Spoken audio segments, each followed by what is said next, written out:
What's up, everyone? It's Fuzzy. Welcome back to yet another MLB recap. Yesterday, we saw Kyle Schwarber tee off for 3 home runs in one game, one to every part of the ballpark, but the game was kind of muddied by a call at third base, and a lot of fans are saying that this is the worst rule in baseball, and they got to change it ASAP. Bobby Witt Jr. is doing things we have never seen before. Aaron Judge is still the MVP right now, but Bobby, he's making it a much closer race. The Guardians are falling apart, kind of. They faced off against the Diamondbacks. Maybe the Diamondbacks are just really good now. We saw a catch of the year candidate down in Seattle. Do not miss out on that. And the Angels, honestly, I'll give them some credit. They've been hitting on some draft picks lately. They literally had a guy drafted 2 weeks ago, and he might be up in the big leagues next week. Remember, everyone, Recap is brought to you by SeatGeek. Use code Fuzzy to save 20 bucks off baseball tickets, concert tickets, any ticket that you can think of. If you have not downloaded Underdog Fantasy, my code Fuzzy will get new users, so if you've never downloaded the app, a $250 bonus cash credit and a free pick'em on me. So don't forget, use code Fuzzy. We have some crazy breaking news to begin today's recap, and if you're a newer viewer, you might not understand why this is crazy, but GRADY SIZEMORE has been named the new manager of the White Sox, and if you're an OG, you understand why this is so crazy. GRADY is my favorite player of all time. He's the biggest reason why I started watching baseball and why I have a channel today. So if you like these recaps,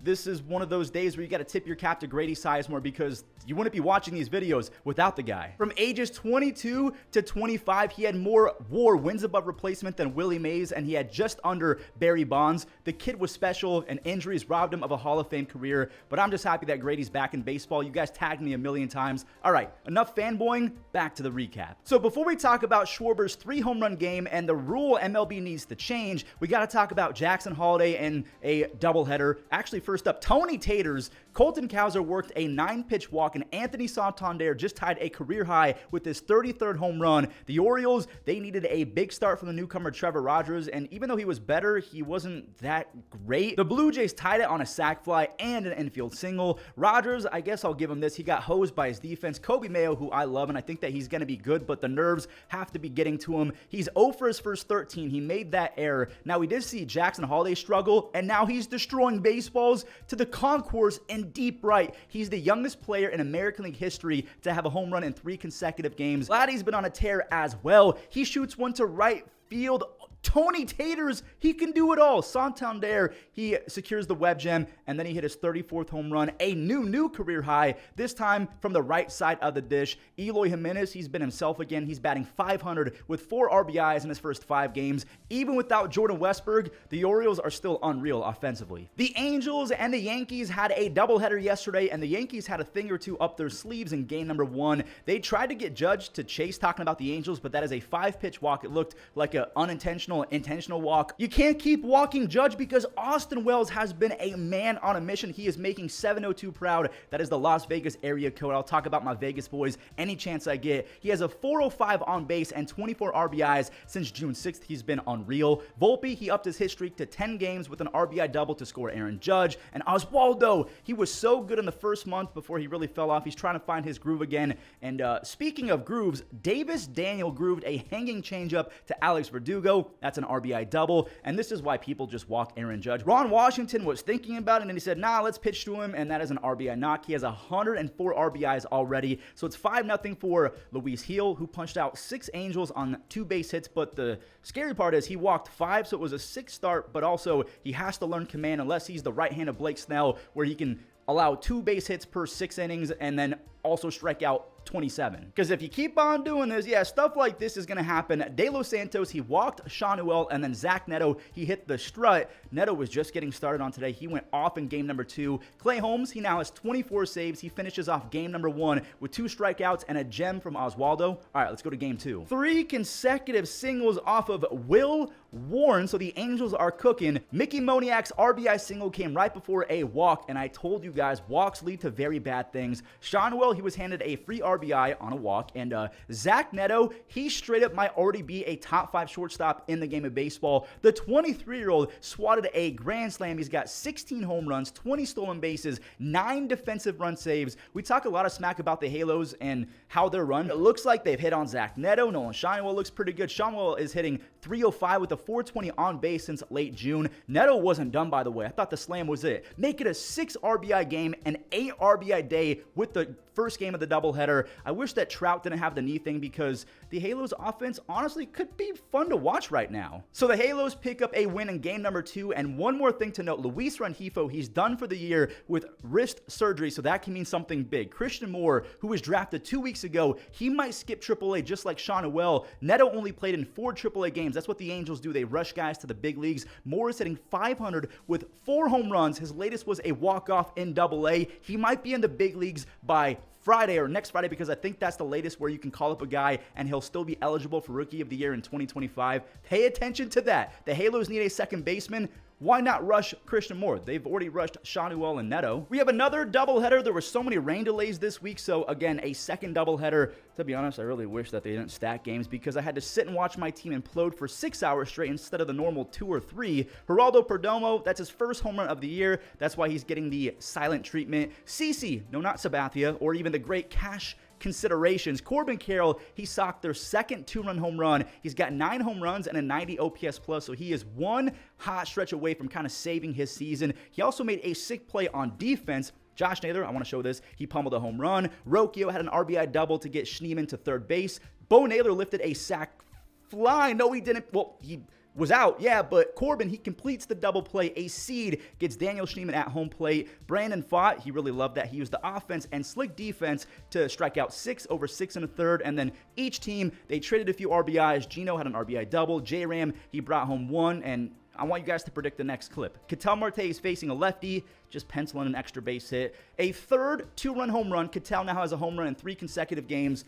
Let's go to game 2. Game 2 hurt even more because, I mean, yeah, Ketel Marte stealing base hits, but it really hurt because Josh Bell decided to save his first career multi-home run game in Cleveland for when he's not a member of Cleveland. He is for real a trader, bro. Okay, I'm joking, but man, he's Mickey Mantle after getting traded. Like last year, we saw him go off for the Marlins. Now he's doing the same thing with the Diamondbacks. We have an MLB debut on our hands. Adrian Del Castillo hit a perfect RBI double off the wall. He put up some serious stats with some serious exit velocities at AAA. Pay attention to that, dude. David Fry, just like Ketel, he loves facing lefties. It didn't mean anything, though, because Josh Bell stole that run right back with his second of the game. Go away, Josh Bell. He has 4 home runs already as a snake. Cleveland stole that run back on a sac fly. J-Ram, he showed off the home run derby pop with his 30th home run. He now has 3 30-20 seasons already.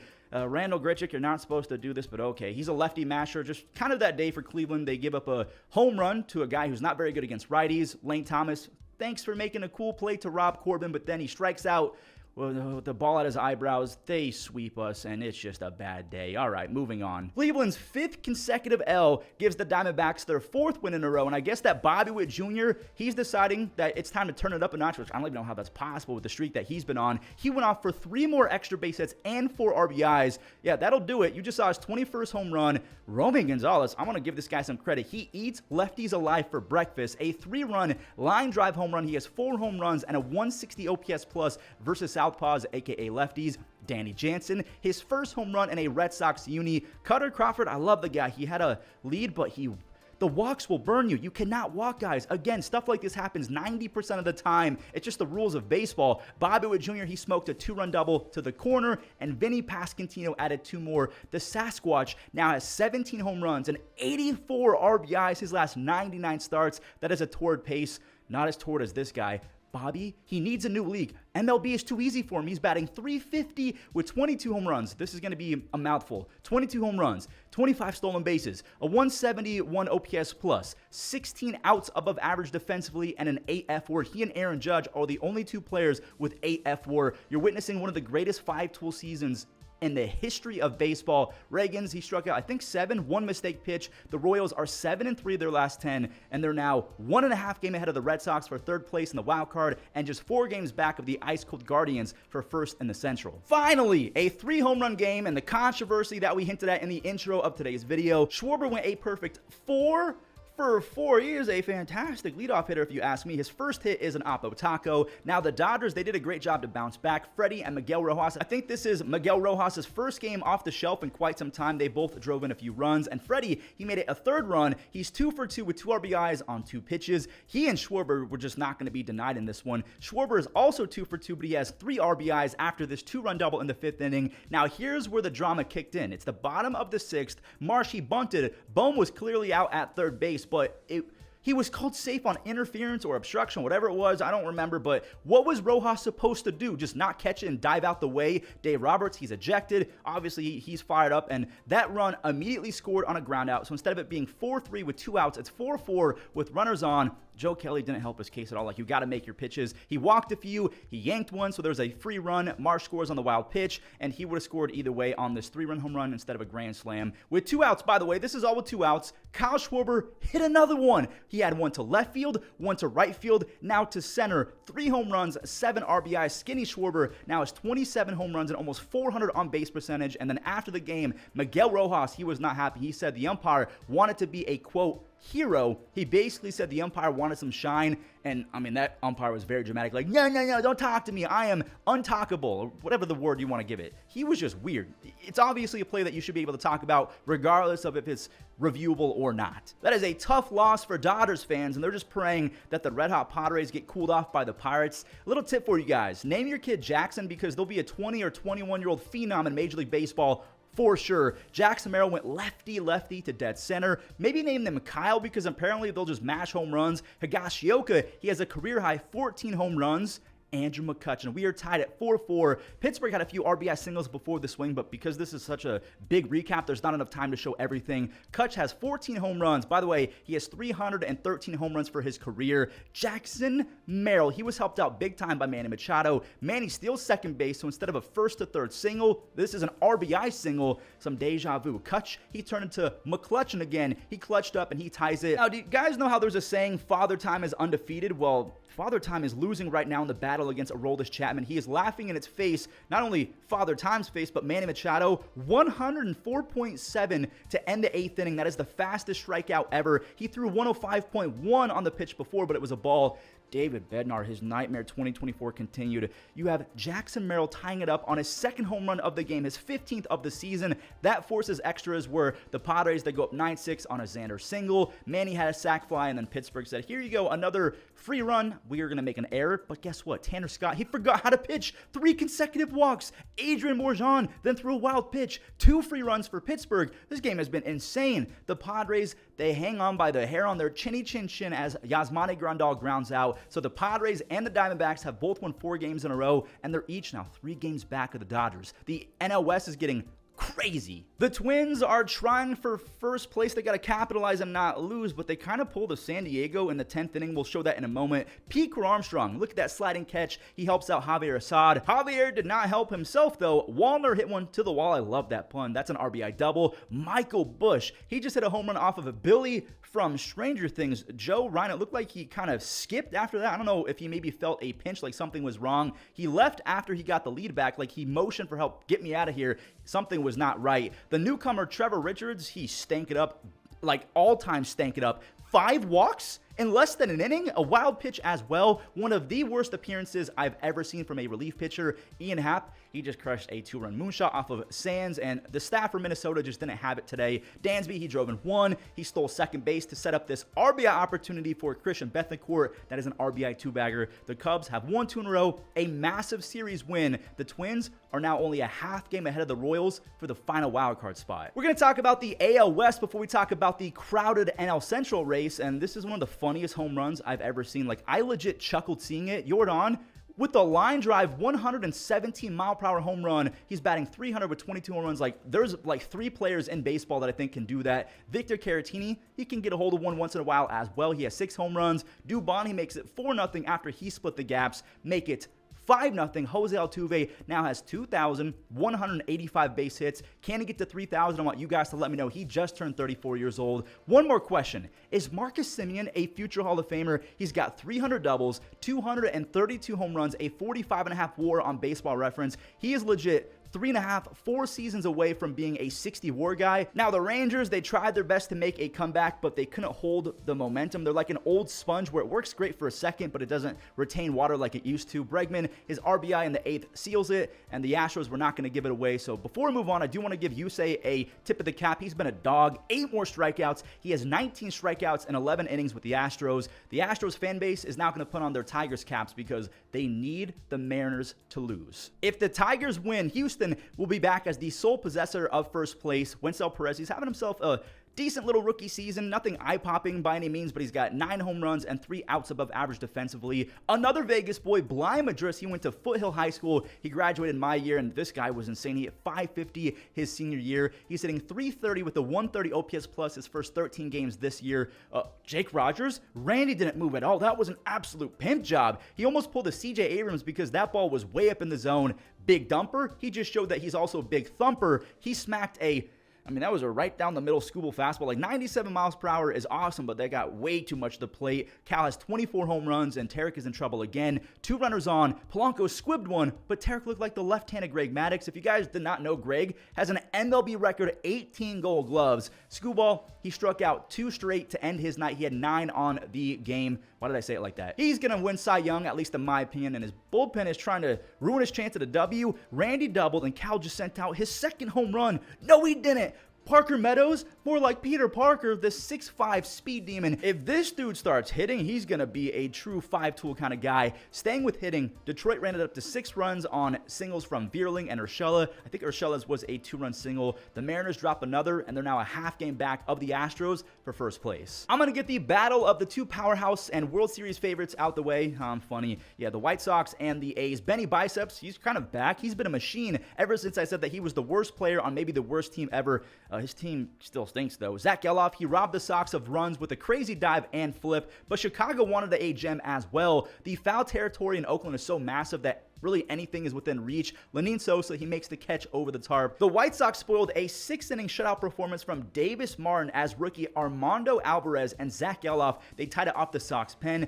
Back-to-back 2 hits for Zach Geloff, and by the way, this next swing is baseball in a nutshell. Geloff, he broke his bat for an RBI. Butler, he scorched the baseball. It's still an RBI because it's a sac fly, but he hit it directly to someone. Whoa, Mason Miller's back. It's Miller time. Lawrence Butler, he is a star in the making. He made a great snag in right field. Mason now has 16 saves. The A's are 18-12 over their last 30 games, and on the season, they're 4th as a team in home runs. Go get pitching. So the rest of the recap is basically an NL wildcard showcase. Bunch of legends in the booth for the Braves. 3 Hall of Famers right there. Sorry, Jeff Francoeur. The Braves finally ended their 24-game scoreless streak, 24 innings in a row. That's crazy. Austin Riley had a double. Olsen made it 2 runs for Chris Sale, who had 10 strikeouts after 4 2/3. By the way, that's the 85th time already in Chris Sale's career he struck out double-digit hitters. Unfortunately, though, Rhys Hoskins blooped one in for a game tire, and Blake Perkins got one past the diving Whit Merrifield, so Milwaukee is winning now. Brian Snitker, he got ran after arguing balls and strikes. He had a right to be angry about that one,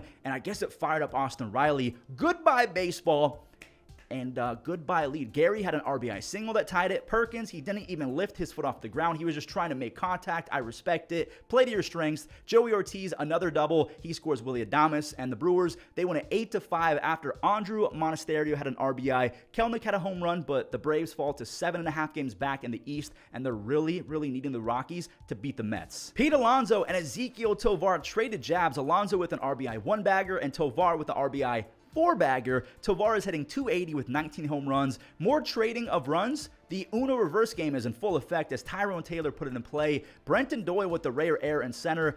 Chris Bryant, he tied it with an RBI. Look at him. He's having a blistering start to August. 7 base hits in 14 at-bats. That is a .500 batting average. He has 3 RBIs in 4 games. And that was it off of Paul Blackburn, a.k.a. Paulie Punchouts. He got Diaz chasing. He has 12 innings so far with the Mets and 12 strikeouts. And the crazy part is he has 1 strikeout in each inning. It's not like he struck out the side and then gone a couple innings. He's gone 12 innings with a strikeout in each of them. We head to the 9th, and 24 hours after I gave Victor Vodnik some credit for saving 6 games in a row, he forgot how to throw baseballs. After Francisco Alvarez laced a triple, Lindor worked a really nice at-bat for a 2-run double. Lindor is not going to win MVP, but he's putting up MVP numbers. Offense, defense, whatever you need. Jesse Winker gave Edwin Diaz an insurance run. Edwin, he earned his 14th save. Now, he did allow a run, but the Mets are now just a half game back of replacing the Braves as the final wildcard team. St. Louis is trying to keep pace. They got a nice start from their shiny new trade piece, Eric Fetty. He came from the White Sox. Wilson put Eric up 1 in the first, and Carlson, he is getting a standing. Oh, it's still so crazy that Dylan Carlson is not on the Cardinals anymore. Dylan takes a walk, and look at the spin on this squibbler. I thought that it was going to go foul, then it spun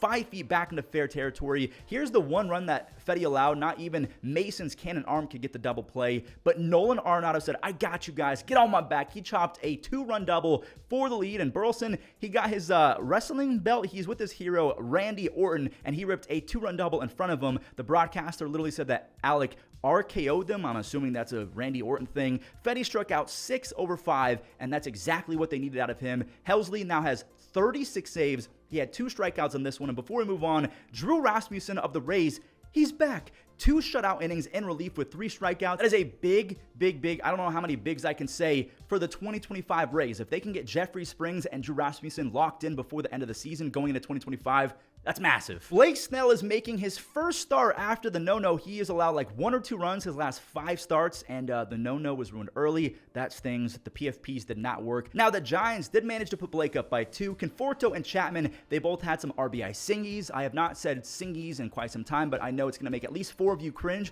so I went for it. Alex Call, he's been lethal lately. 4 hits and 3 RBIs his last 2 games, as Juan Yepes, his second base hit in 3 innings. That ball is way gone. Jokes on him, though. That kind of reminded the Giants that they could also go yard. Yastrzemski went to the second deck, and Elliot Ramos, he somehow went 425 feet on a ball outside. That is some legit power right there. Matt Chapman, he's got 19 home runs and near 130 OPS plus, and he's getting faster with age. He's 31 years old. He's the fastest he's ever been. He's top 13% in speed. Yaz then showed off the speed, his 9th triple of the year, and then he scored on a Gerard Encarnacion single. Doval was scary again. He loaded the bases, but he got a double play to end it. Never a doubt with that guy. It's always a doubt. He's very stressful. The Giants are 7-3 their last 10, and they're 3.5 games back of the wild card. Cincy, they're trying not to lose ground in their quest to make a wild card push. Jake Berger, he ordered a double-double with animal fries to go. He had 2 home runs, but we got to show this grand slam first before we show Jake second. Derek Hill mashed the square button, or whatever the button is on your console of choice, whatever the power swing is. He went from the Rangers to the Giants to the Marlins. So 3 teams in 1 season. I'm hoping that he sticks with the Marlins. Jake is now batting .290 with 13 home runs and a .960 OPS his previous 33 starts. Jake Berger has been unreal. We're skipping to the 7th on another grand slam. TJ Friedl, he makes this a brand new ball game. He goes lefty for his first career salami, and here we go. Bases juiced, 9th inning. Jamir with a 2-0 hitters count, and he rolled over. By the way, before we move on, shout out to rookie Valente Bellozo, who went 5 2/3 scoreless with 4 strikeouts. The kid has a 3 ERA his first 4 starts. The Reds are back to 5.5 games of the wild card. I don't know how long this recap was, but I'm feeling like it was the longest recap of all time. So thank you guys so much for supporting. If you watched until the end, a massive shout out to you. Enjoy the rest of your day and enjoy the web gems. As Cabrera lifts a pop up to shallow right center field. It's Neto tracking it, slipping, and he makes the catch. On the move, and the pitch is lifted into center field. Shallow center. Series still coming, and a slow breaking ball. How about Rivera getting rid of it and getting the diving play by.